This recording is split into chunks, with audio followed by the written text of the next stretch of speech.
মাত্র 22,000 বর্গ কিলোমিটার ছোট্ট একটি রাষ্ট্র ইসরায়েল।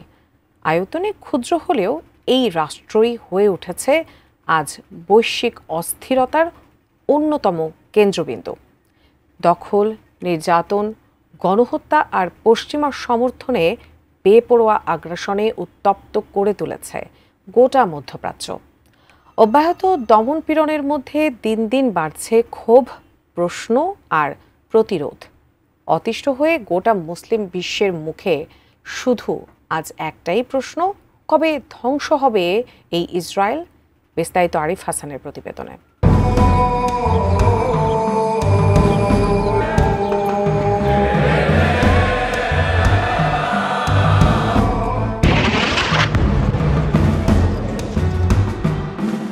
বিশ্বব্যাপী উত্তাল হয়ে ওঠা জনমত, মধ্যপ্রাচ্যের উত্তপ্ত রাজনৈতিক মানচিত্র, প্রতিরোধের সাহসী বিস্ফোরণ আর ইসলামের শত শত বছরের ভবিষ্যৎবাণী, সবকিছুর এক অদৃশ্য যোগসূত্র যেন আজ স্পষ্ট হয়ে উঠছে।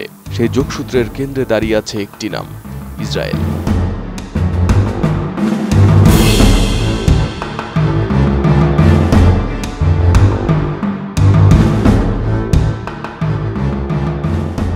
একদিকে যেমন ভয়ঙ্কর সামরিক শক্তি, পরমাণু অস্ত্র, আধুনিক গোয়েন্দা ব্যবস্থা আর পশ্চিমা সাম্রাজ্যের সরাসরি ছত্রছায়া, অন্যদিকে তেমনি হাজার বছরের জমে থাকা আক্রোশ, ধ্বংসস্তূপ থেকে উঠে দাঁড়ানো এক মুসলিম জাতির হাহাকার এবং প্রতিরোধের প্রতিজ্ঞা। ইসরায়েল নামটি এখন আর শুধু একটি রাষ্ট্র নয়, এটি এক প্রতীক, যা নিপীড়নের, জুলুমের এবং নির্মম বাস্তবতার। যেখানে শিশুরা রাতের আধারে বিস্ফোরণে ঘুম হারায়, মায়েরা কবর দেয় সন্তানকে, আর গুমড়ে ওঠা এক জাতি আজন্ম প্রশ্ন করে, এই অত্যাচারের শেষ কোথায়? RICL TMX, যুগের পর যুগ স্থাপনা থাকে মজবুত। Hamas is responsible for this war. কিন্তু ইতিহাস বলে জুলুম চিরস্থায়ী নয়, আর যে ইতিহাস আজ ইসরায়েলকে অপ্রতিরোধ্য মনে করায়, সেই ইতিহাসই কাল তাদের পতনের বার্তা দেয়। ঠিক যেমন ভাবে একদিন ফিরাউন নীল নদে ডুবে গিয়েছিল, ঠিক যেমন ভাবে রোম বা পারস্য ধ্বংস হয়ে গিয়েছিল, তেমনি একদিন পতনের মুখোমুখি হবে ইসরায়েলও। আর এটাই যেন সময়ের অনিবার্য দাবি।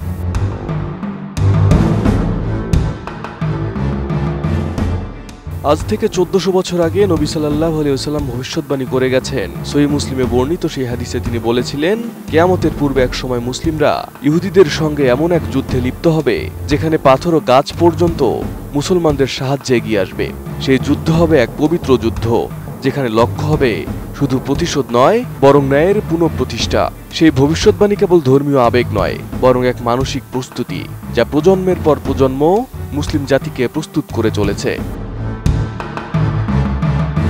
মধ্যপ্রাচ্যের রাজনীতি আজ রক্তাক্ত।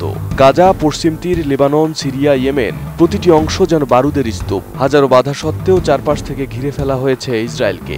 গাজার ধ্বংসস্তূপ থেকে বেরিয়ে হামাসের ছোড়া ক্ষেপণাস্ত্র, লেবাননের সীমান্তে হিজবুল্লাহর আগ্রাসী অবস্থান, সিরিয়া ইরানপন্থী যোদ্ধাদের ঘাঁটি, ইয়েমেনের হুতিদের ড্রোন হামলা এবং মধ্যপ্রাচ্যে ইরানের শক্তিশালী সামরিক অবস্থান, সবকিছু মিলিয়ে মনে হয় ঘড়ির কাঁটা যেন ক্রমশ এগিয়ে আসছে কোনো এক পূর্ব নির্ধারিত মুহূর্তের দিকে। শুধু এখন প্রয়োজন মুসলিম উম্মার একতাবদ্ধ হওয়া। বিশ্বশক্তির সমীকরণও ধীরে ধীরে বদলাচ্ছে। মজলুম ফিলিস্তিনিদের অধিকার ধ্বনিত হচ্ছে ইউরোপ আমেরিকার তরুণ প্রজন্মের কণ্ঠে। তারা প্রশ্ন তুলছে, ইসরায়েলের এই বর্বরতাকে আর কতকাল সমর্থন দেওয়া হবে? বিশ্ববিদ্যালয় থেকে শুরু করে কংগ্রেস পর্যন্ত আলোড়ন তৈরি করেছে ফিলিস্তিনপন্থী আন্দোলন। বয়কট, প্রতিবাদ আর সচেতনতা এখন রাস্তায় রক্ত ছড়ানোর বিকল্প ভাষা হয়ে দাঁড়িয়েছে। ইসরায়েল হয়তো এখনো শক্তিশালী, প্রযুক্তিতে এগিয়ে, কিন্তু ভেতরে ভেতরে ক্ষয় হয়ে যাচ্ছে তার ভিত্তি।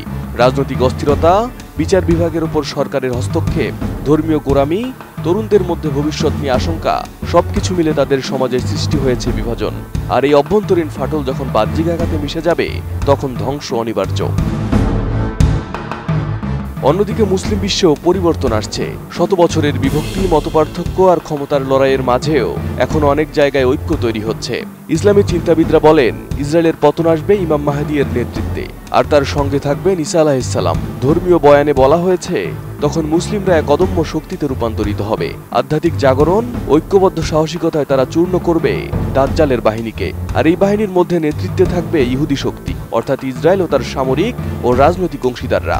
যদিও এই বিষয়গুলো বিশ্বাস ও আস্থার স্তরে অবস্থান করে, তবে রাজনৈতিক ব্যাখ্যাও খুব জোরালো। জুলুম যখন চূড়ায় পৌঁছায় তখনই তার পতন অবধারিত হয়। ইসলাম বলে আজ যে ইসরায়েল বোমা বর্ষণ করছে গাজায়, শিশুদের হত্যা করছে নিষ্ঠুরভাবে, সেই ইসরায়েল একদিন ঘুম ভাঙা মুসলিম জনতার প্রতিরোধে ভেঙে পড়বে।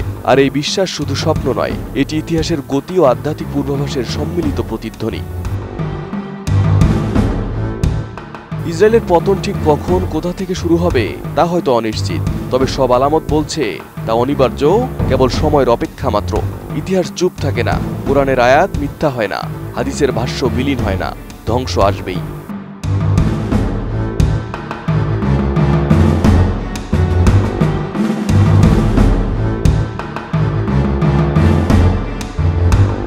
Arif Hasan, ATN news.